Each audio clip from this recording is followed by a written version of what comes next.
Welcome back to the Make a Baby podcast. This is episode 97. What to do when life hits the fan.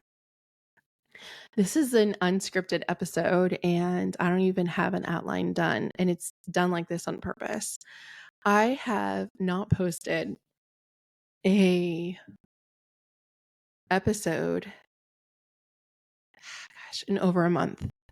And in my podcast career, I've always been consistent. I've posted on Tuesdays and Fridays since the beginning of season 2, which was episode 11 on, and this is episode 97. So what happened?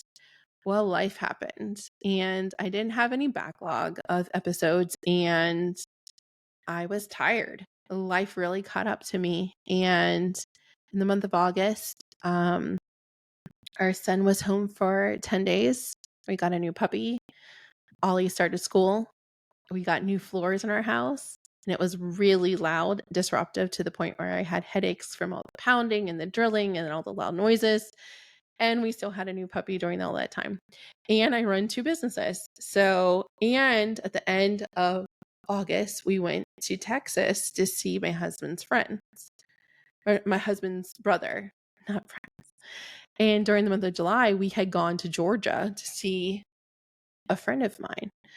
So life got really busy, and I learned now that August is going to be a down month for my business. Like in the month of August, I'm never going to schedule anything to be done. That's going to be a month I take entirely off next year.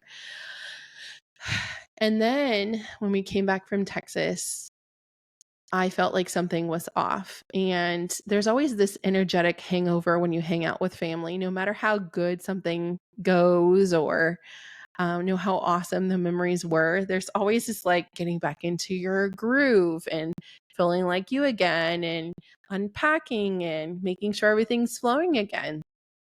And it was really hard to get back into that groove. And it was really hard to just click back. We were exhausted on so many levels, and the trip was fine. It was good. But there was also a lot of things that came up for us in our healing and in our triggers and things like that. There was definitely some things that we learned about each other. They're like, okay, so now when we travel again, we're going to do this differently. We're going to do XYZ. So, it also made us reflect on our trip back that we had taken to see my friend in July. And I had not heard much from this friend.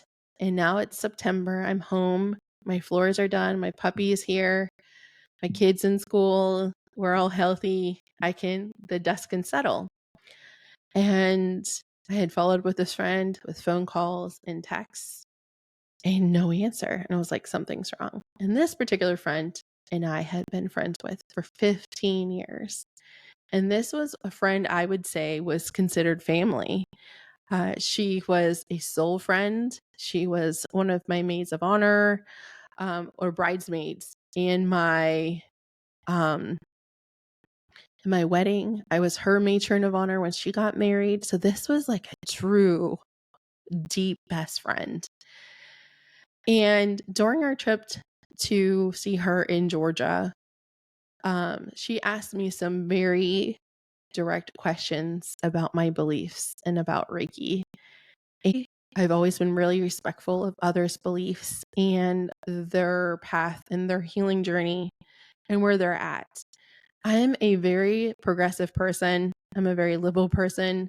I'm a person that has deconstructed a lot of my faith, and I have very strong opinions and very strong beliefs in how I raise my son, how we run our household, and how we live our lives. And we're very much deep in our anti-racism journey, very much deep into undoing self-biases. And this also is like all intertwined for me. And I'm not the most well-versed on talking about religion or race, but I'm trying and I'm doing better and I'm progressively getting better. And I apologize when I need to and own when I make a mistake. And there was a conversation that was had between this friend and myself. And And I asked her before we had this conversation, I said, "Are you sure you want to have this conversation with me? Because it's not going to be an easy one.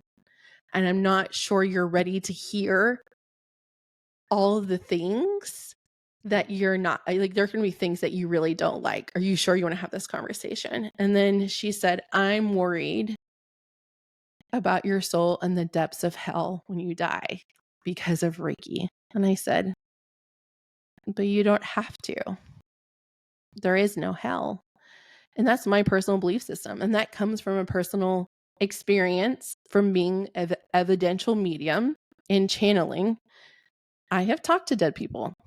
I have studied this, and I have spent hours and hours and hours and thousands of dollars in training in the metaphysical arts, in Reiki, and channeling, and mediumship, and soul evolution, and realms, and things like that.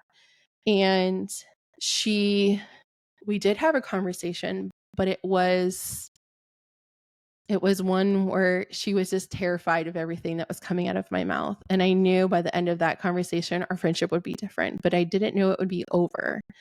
And I never brought Reiki up during this friendship. Like I would be like, "Oh, my podcast did this accolade, or we reached this many downloads," or, I would bring up, but I wouldn't talk about what I was talking about on the podcast, because I knew she was conservative, but I still loved her heart, and we had so much history. And for me, I thought that was okay. And I thought that was good enough. And then I learned from traveling also on that other trip that it's really important to me at this space, at this journey, at this place in my age, that I'm authentically all of myself, not just the parts that fit into somebody else's box. And I didn't realize until she sent the text message to me. She wouldn't call me. She wouldn't have a conversation. And she says, "My heart is devastated and broken because our values no longer align. I will pray for you." And I sent a few messages saying, "I will love you even if we're not speaking," and questioning, like, "Do you want to talk about this? What does this mean?" Never heard back. And I learned from this that not everyone is a forever friend. And I really thought this was a forever friend. And I was heartbroken, and I have been heartbroken. But I don't regret anything. And if I had to say if I did regret anything, it wasn't being my truest form of self authentically the full way through about all that I am to what I had considered a best friend. All my witchiness, all my woo-ness, she knew of my gifts. She knew of my channels. She knew what Reiki was. I've been doing Reiki for 7 years. Will I understand what exactly changed for her?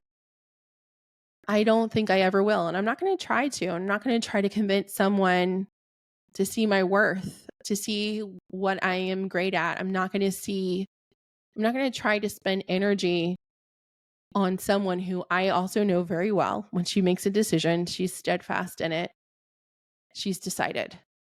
So, and if a person's not willing to have a phone call with me, be a mature adult and say, "I'm confused. I love you, but I'm confused about this." This is a conversation we had. But still months later, I'm really confused by it. What does this mean? I want to be close to you still. Like, not everyone has that emotional maturity, and some never will. But there doesn't mean that there's anything wrong with them. They just means that they're not your person any longer. So at 40, I have dedicated, it was a wake-up call when this Fred sent that text message. It rattled me. And it was a wake-up call to say, you are worthy of all the greatness in the world, but not everyone is worthy of you. And this friend was no longer worthy of me. No longer worthy of my words, my love, my trust. No longer my emotional intimacy, my support. Because when I love all the way. And it felt like shit was hitting the fan. I had a hard time understanding, like, I had not posted a TikTok, an Instagram post, a podcast episode, and I was already feeling really stressed out about that because the other company was taking up so much of my time. And then this thing happened with my so-called best friend, and life was still happening. So what to do when life hits the fan? You reassess. Reassess your priorities, reassess your relationships and who's important, and just do what is immediately needed for survival, and the rest will come. I also took a moment. The fourth thing I would do is express gratitude. I was grateful that she was honest with me finally. I was relieved because there was an end to it. There was no confusion. There was no what's she feeling or what's she not feeling. There was just an end to it. That end was painful, but there was no confusion on where she stood. And there was no confusion on what I would do. And that was not pursue this friendship any longer, no matter how hard that was going to be to explain to my son, because he thought that was his aunt. How, I let go of the embarrassment or anything like that. So I'm going to have to explain that to, my in-laws or my mom. I'm just going to be like, she didn't like who I had become. And she said this, and it's very literal. And she's no longer in our lives. And she's chosen this for herself. So you may not agree with this, but I just moved on. And that's because of the work I've done on my womb. That's because of the healing that I have done. At one point, this would have derailed me for months. But because I used to have core abandonment issues that were stemmed from my dad. However, I know who I am at 40. I know what I'm living by is my truth. I don't waste any more time. I was grateful to see who I was and how far I've come as a person, because this didn't derail me. It disappointed me and it wounded me and it hurt me, but I can fix that. I also was a great reminder, and this is what I was most grateful for. It didn't fuck with my mindset that I'm going to be okay, that my family's going to be okay, that life is still going to be awesome. It's just going to be awesome without her. And that will suck. Oh. What to do when life hits the fan? Just remember how far you've come. And life's still going to be awesome. And sometimes we have to make changes. I made changes to how I feel about friendships, that nothing is forever, even if they say it is and you think it's going to be. It's okay to let people go. In fact, we ended up, and then I looked and was like, it feels like shedding, like you shed a coat or you shed it like snakes shed a skin. I was like, this feels like shedding season. And my husband and I were having deep conversations after our trips. And I was like, I just feel like I'm shedding so much waste, so much of what I thought was my truth. I'm just shedding. And he agreed. He's like, I was like, I'm going to look at and audit my life because I used to be an auditor. What else is not working? And I let go almost of my entire virtual assistant team. I hired almost full-time new virtual assistant during this time. And I hired a new podcast editor, and I let go my virtual assistant of 3.5 years. And I let go of another freelancer that we had. And I hired a new virtual assistant that's just dedicated to my brand, and she only works for me, and it's going flawlessly. So sometimes when shit hits the fan, it's really not a curse. It's never a curse. And it's not chaos necessarily. Maybe it's just a shedding season. Maybe you're shedding the stuff that doesn't work. Maybe you're shedding the things that aren't worthy of your time anymore, or your attention, or your love. I believe when God takes people out of your life or makes you late for things, it's for your protection. I believe the universe was protecting me from something, from that friend. I believe that the universe said, just start over, get a new staff, get a new person, and make them work during your daytime hours. Because all of my virtual assistants are overseas.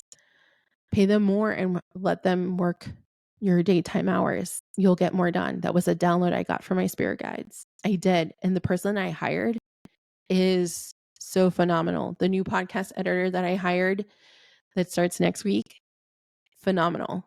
She's going to help me do a new intro, and we're going to do new assets like new reels, and it's going to be edgier and more fun. Sometimes when life hits the fan, it's the best blessing in disguise that you could ever ask for. And maybe it's the miracle and the wake-up call that you didn't know you needed. If I had not had that moment with my friend, my ex-best friend of 15 years, it wouldn't have woken me up. It wouldn't have reminded me of actually how well I'm doing. But also that my success is on my own terms, not in how I live my life, on my own terms, not on hers or her judgment or her conservative views, because we're not conservative. I say the word fuck and vagina and penis. And I talk to dead people, and I channel spirit babies, and I help women see inside their wombs. And this is my truth, because it's exactly how I conceived my son. And it's exactly how I know the pain that I've endured this lifetime was purposed to help women like you conceive your babies, get through your pregnancies, and have a better postpartum. And for that, I'll never be apologetic. For that, I'll be proud to be who I am, and proud to be doing what I want and being who I am, loud and unapologetically. So I show up differently in my friendships. I actually had a conversation with each of my closest friends, and I said, I want to connect with you. I want to be with you in person. And I want to make time for you because you matter to me. And this is why. And I went to each of them and I said, if I ever hurt you, or if we ever have a hard conversation, I want you to know I'm going to be a safe place so we can have hard conversations. I have had that conversation with all of them before, but I thought it was a good reminder. And I wanted to check in, and I asked, how can I be a better friend to you? And a few gave back good answers. I'm not a very good texter, it turns out. So I can be a better texter. And we can meet more in person. One person said, I don't get enough of in-person you. And I said, perfect. I would love more time with you too. So when life hits the fan, maybe it's a reminder that things are being put in place for you to shed so the best things can come in. Happy episode 97. We're working our way to 100. What you can expect is that starting next week on Tuesdays, they will be very short episodes. They're going to be like card readings, meditations, affirmation, maybe a little bit ASMR, which I'm learning. And then Fridays are going to be our heavy doses. So I am looking forward to doing that. So Tuesdays are going to be more spiritual and woo and message channeling, that kind of thing. And Fridays will be more of our talking episodes. And we are actively recording episodes for former clients that have conceived or already had their babies and are still receiving Reiki for their postpartum. So if you have a story and you've conceived, I would love to hear from you. Also, every week in the month of October, every episode, if you leave a review on Apple Podcasts, or on any of the platforms that have reviews. I'll leave the link in the show notes. You will win a chance to have a free month inside the Make a Baby membership. And that membership, every time I go live now, there's at least 1 to 3 people saying that they've gotten pregnant from the membership or from the Reiki videos on TikTok. It's wild. We are 1 baby away from 90 babies. So it's amazing. Thank you so much for being here. Thank you for hanging in there with me. You are so loved by me, and I'm so grateful to have a community like you to support me and be here, and literally gives me the ability to live out my dream, which is priceless. Thank you so much. Until next time, my friend, let the Reiki flow.